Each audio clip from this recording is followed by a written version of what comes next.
2025 was pretty surprising for me. It was a great year for films, so instead of making my usual top 10 list, I felt like I wanted to talk more about films that I enjoyed. So for 2025, it will be my top 20 films of the year. These videos tend to go a little bit long, so let's start with some honorable mentions like Friendship, Twinless, Wake Up Dead Man, Sorry Baby, The Naked Gun, Frankenstein, The Bad of Willis Island, The Smashing Machine, and Eddington. At 20, we have Harris Dickinson debut Urshan, and it's crazy how talented this man is. It's kind of annoying, honestly.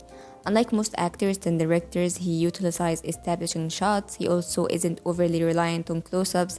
Instead, he allows the body to fill the frame. Frank Dillon also gives such an exceptional performance as a man feverishly trying to kick his drug habit. The film does a wonderful job of portraying the near fertility of attempting to connect out of addiction and homelessness. Dickinson doesn't give us too many clues as to Mike's past or what there is to overcome for him. Mike doesn't know himself, so healing is a mystery. 19 is Die My Love, starring Jennifer Lawrence as an isolated mother and writer struggling to cope with when she moves into the country with her husband, who was played by Robert Pattinson, and their son. As with much as Ramsey's work, it feels like there is an almost wild energy brewing beneath the surface. The way it comes sometimes sudden, sometimes surreal, and the line between dream, fantasy, and reality start to blur. I kinda love how you can frame something so complex as in fact straightforward. Let these actors leave it all on the line and show don't tell, and play it as loud as you can. Mickey 17 is one of the biggest forgotten films of 2025, part because it came out at the beginning of the year and also it was kind of the most anticipated for it's the first film Bong Joon-ho makes after his masterpiece Parasite. The Parasite follow-up is by no means an art house flick, but it's still pretty good. Robert Pattinson is good choice for the double role for Mickey 17 and 18. It's funny, moving, daring, and entertaining. Mickey 17 is another win for Bong Joon-ho, a director who can always be relied on to deliver. At 17, we have Blue Moon, which is right up my alley. It's beautiful and sad. Ethan Hawke does a career best work as Lawrence Hart, drowning his jealousy in alcohol and conversation on the night his most meaningful collaborator Richard Rogers achieves such a huge success without him. Along with Train Dreams, it's the second film I saw this year where a character is forced to realize that the inflection point has already come and gone and he is living in the epilogue. And this is the kind of filmmaking that made Richard Linklater astonishing before a trilogy. The movie plays like a great theater with exceptional dialogue and unrushed conversations. Weapons is a movie that is one long beautiful setup for a terrific punchline in the climax. Zach Cregger has built such a distinct identity in horror and it's honestly amazing to watch. This really is an electric look at the filmmaker leveling up after a debut feature. Attends the section of social paranoia and Cregger's own personal look at grief with moments and flashes of horror genius set in the small town suburban mystery with a narrative structure reminiscent of Magnolia, while also being hilarious and creative and frightening in ways that you don't quite expect. It's a great theater experience. Also, Julia Garner is one of the best doing it right now. I'd be lying if I didn't say I was expecting this to be some gritty, horrifying, gross movie reminiscent of the original, but I'd also be lying if I didn't say I love this way more than what that would have been. 28 years later is strictly about future and our obsession with securing it, but not so much some awful, cringe, cynical view of humanity's plight of Mother Earth, but the beautiful respect of all that comes before the future we try to see. Boyle and Garland update their early digital disease thriller into a coming-of-age iPhone movie about love, death, violence, and great performances all around. Begonia is a dark satire that exposes our time, many flaws, conspiracies motivated by corporate-caused pain, and the everlasting rage towards people in opposing classes. It feels truly one of a kind, very uniquely Yorgos in the best manner possible. Emma Stone and Jesse Plemons are magnetic. It feels so good to see Jesse Plemons as the lead role,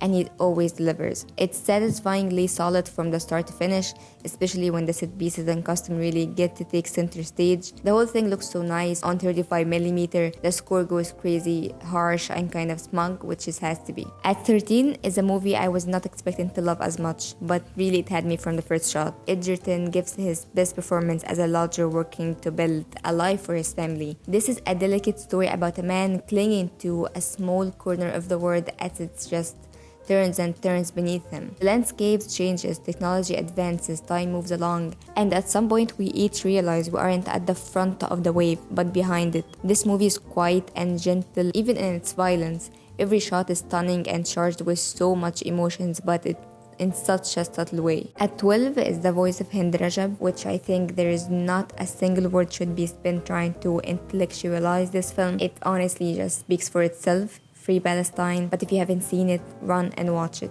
At 11 is Hamnet, and first of all, what a great job from Jacoby Job, and I hope I'm saying his name correctly. It's always a bit shocking to see such a stellar child performance adapted from Maggie O'Farrell's 2020 novel of the same name. Hamnet is an emotional drama that imagines how the death of William Shakespeare and Anne Hathaway's only son might have inspired the creation of his greatest tragedy. Tagged really well, loved the fleeting woodland shots in the first half, full of many grand moments layered with pure tragedy. It felt like as though the great score does a lot of the heavy lifting here. The piece of music at the end would elevate anything, and I need to talk about Jessie Buckley's performance. It felt like her not only portraying grief, but embodying all its contradictions and its numbness, its rage, the strange moments of clarity. Every emotional beat that she delivers feels rooted in something so human. She elevates nearly every scene she is in, but unfortunately, Paul Mescal did not work here for me. Even though on paper it seems perfect, I think it needs someone else. Sirat is an emotionally grueling and intense odyssey through the desert of the southern Morocco. A father, Louis, and his son Esteban are at the rave looking for their daughter/sister and are handing out pictures of her, asking if anyone has seen her. There are also some very bold choices here. The aesthetic use of EDM music is unlike anything I've seen in a film, and I kept thinking of horrible scenarios that would happen, but what ended up happening did not even cross my mind, and it was way worse, and it kind of broke me. This felt like something totally new, consistently made unexpected and surprising choices, and then pulled me back to earth with its final shot. I was invested in these characters despite their minimal development. Driven electronic score and stunning visuals of the fast deadly lead makes this a sensory experience that demands to be seen on the largest screen with the loudest sound. It's a rare for a film to immerse the viewer in such a total and sensory experience as Sirat. In my opinion, this is not just a film, it's a spiritual and visual journey. The music here is not merely a soundtrack, it becomes a language, serving as the connective thread between the characters and the audience. Rose Byrne is so good in this film, and also this movie is just too stressful. If I Had Legs I'd Kick You is a film that leaves you very, very exhausted, but in the most intimate way. I didn't know what to expect, but I love this. It's such a weird and often realistic film that exists in a slightly heightened reality, where all the hardest aspects of parenting are dialed up to 11. The toddler's face remains unseen, and its intentional absence that redirects our attention entirely to the mother experience. Her anxiety, the exhaustion it produces is not just physical, it's also the weight of loving too intensely, of carrying a world that never stops to demand. Motherhood is shown here in its full intensity. The weight of responsibility, of judgment, of the unspoken blame burst constantly upon her shoulders. The sound work and the escalating anxiety established through the editing fully immerse you in the troubled mind of an exhausted mother suffering through a nervous breakdown. It confronts the uncomfortable but necessary conversation about motherhood that are sure to disturb and spark discussions. Rose Byrne absolutely crushes in this one, bringing empathy to a role that could easily be totally unlikable. First of all, not so many people are capable of doing what Kelly Reichardt has been doing for a while now. To fully appreciate her work, which is usually, but especially here, you have to understand how her disconstruction of narratives relates to her disconstruction of masculine tropes. What I love about the mastermind protagonist is that he's not a bad at stealing, actually. Our introduction to James, shown as a man who's aware of his surroundings, it's in the moments after a theft that we see his ultimate shortcomings. He can't connect, he can't be patient with his energetic son. This is a cautionary tale of all the ways a selfish attitude can literally implode your life. It's direct, it's so to the point, and it's fully realized. I love the jazzy score, love the political undercurrents forever trapped in the background. Reichardt ties this theme together with ingenuity and dark humor that never turns cynical. The ending, which could feel anticlimactic in another director's hand, instead gives you the feeling of something fragmented and imperfect and deeply human. Sinners is probably the most exciting film of the year. Ryan Coogler actually took his time for the first hour of the film, setting up characters so when they start to die, we actually do care. And he made Vampire School again. It's a terrific theater experience, so fun to watch this with a crowd, impeccably based to the kind of movie you can watch multiple times in a weekend without feeling exhausted by its weight. A lot of times when one actor plays two characters in a movie, it's neat but the performance suffers. But with Michael B. Jordan, he is able to make Smoke and Stack feel like two distinct, living, breathing people. There is so much subtext to sink your teeth into here. The way Coogler brings in Asian immigrants, the Irish, indigenous people, and make it a story about all these hardworking people, the people who built the real America, just trying to cut loose, be free. It's heartfelt and deeply well-researched historical drama. Iranian filmmaker Jafar Panahi was imprisoned for his supposed crimes against the regime. He spent most of his time in confinement, blindfolded whenever he was taken out to be interrogated. In his first project since the regime lifted their restrictions on his art, Panahi draws from those very difficult prison experiences for a raw and blistering moral thriller about hardworking Azeri man who most tormented memories come rushing to the surface when he hears someone walk into his place of business with the same haunting squeaking of his former torturer prosthetic right leg. Like many Panahi films, deceptively light, often comedic, but with a real anger lurking, simmering that releases slowly. The ensemble cast is fantastic, and that ending took my breath away. The film feels like a moral paradox couched in a story that is equal parts hilarious and disturbing. So much to distinct that here, Panahi's unflinching commitment to humanizing every character is a big part of what makes this so powerful, and the filmmaking feels like culmination of years of developing a very specific style that allowed him to do this. Those long lingering takes are incredible. All in all, this is a moving, thoughtful, and often tense film, anchored by strong performances, sharp writing, and confident directing. I've only seen two of Panahi's films so far, but this is already enough to understand why he held in such a high regard.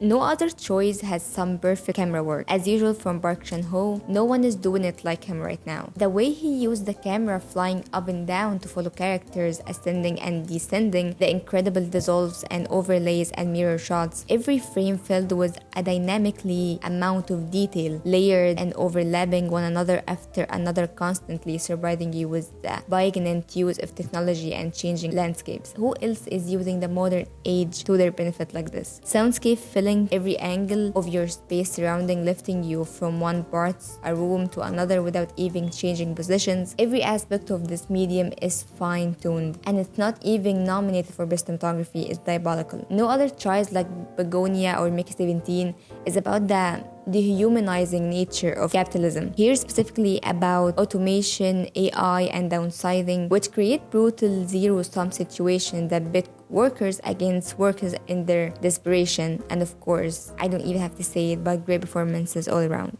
In his latest, Filho beautifully brings 1977 Brazil to life. The panoramic film-like photography is bursting with colors and textures. The production design is so clearly in love with the period. Historical dramas are often about extraordinary people fighting terrifying, grim times. Kleber plays against all this. Our hero is not extraordinary, and at times, while certainly terrifying, are also bright, alive, and daring and nostalgic. Remembering through an every man caught in the theories of history like Armando is such a grounded way to explore this period. It's inviting, it makes us want to remember. Wagner Moura once again proves why he's arguably one of the most underrated actors working today. This isn't his most demanding role, but leaning more towards understatement, but he's still excellent nonetheless. There is an air of enigma to his character that makes it constantly engaging. The supporting cast also delivers strong work across the board, with even the smallest roles contributing something meaningful. March Supreme is not a redemption story. It's not even a story of growth. Like the other films in 70s filmography, the story of a man who can't grow, a man whose narcissism and pathological insecurity render him unable to be vulnerable with anyone. Chalamet turns in the best performance of the year with a titular character that is by equal turns an arrogant, abrasive user and asshole to everyone around him, while also being completely lovable and endearing. Odessa Zion was maybe the biggest surprise for me though. Love seeing her on screen. Josh Safdie delivers a masterful slice of organized chaos on a large scale he's never worked with before. Amazing production design that had to account for how various countries looked in the 50s. This movie is also hilarious as long as you can see the humor in stressful situations. But what's great in this is the contrast to Uncut Gems. The stakes here are much lower. It's so easier to enjoy and have fun with it. It feels like it's juggling subplots at the same time but never losing its ground. For some reason, I didn't expect to love this one as much. Of course, I know it's gonna be great, but not like a 5-star for me. But the ending did hit me like a bus. For 2 weeks. I was down bad, which is weird because it felt like Joachim Trier, he was trying to make it uplifting, but it's not what I got from it, honestly. People kept talking about Skarsgård and Rins's performances in this, and they are undeniably great, but I honestly kept thinking about Inga. She stole the show. She just walks into a scene and can see straight into the character's soul. It's one of the most magnetic performances of the year, and I love the utilization of the house, revisiting a location so vital to each of their identities with the memories still bleeding through. It's a tender and gentle reflection of loneliness and depression and how art becomes a part in the process of dealing with it. On the fragility of our relationships, Trier's actual achievement is how he gives full focus on and the ultimate freedom to his actors. This is the kind of film that seeks up on you hard. It's not manipulative, doesn't go for cheap tearjerker moments, just patiently builds these ridiculously complex relationships until you are completely wrapped up in whether these people can find any kind of peace with each other. The third act will destroy you though, not through big dramatic scenes, but through these small, honest moments between damaged people doing their best. I mean, are we even surprised? I think I knew from the first time I saw this one that it would be very hard for any film to take the spot from one battle after another. It grips you from the first minute and refuses to let go. It's a dystopian drama where the ruined world isn't one of fiction, but the one we already live in. Yet even though hell is here, hope never left, and I love that for BTA. It feels so good to see a movie crafted with such love, a movie with understands editing and composition and captures the drama image in the camera. Something is fascinating on the craft level is that no two actors are turned to the same frequency. Each is performing in their own key. In the end, the film offers neither revolutionary victory nor defeat. Instead, it offers the realization that struggle, even when sincere, cannot hold the machinery of the face of a system that sustains itself on the crushing of bodies and voices. Definitely watch it if you haven't yet. Beside my opinion, it's being my favorite film of 2025, but it's actually the best film to come out of 2025. So yeah, these are my top 20 films of 2025. If you haven't seen any of them or they have been in your watch list, take this as a sign, watch it, make your own opinions, and that's it.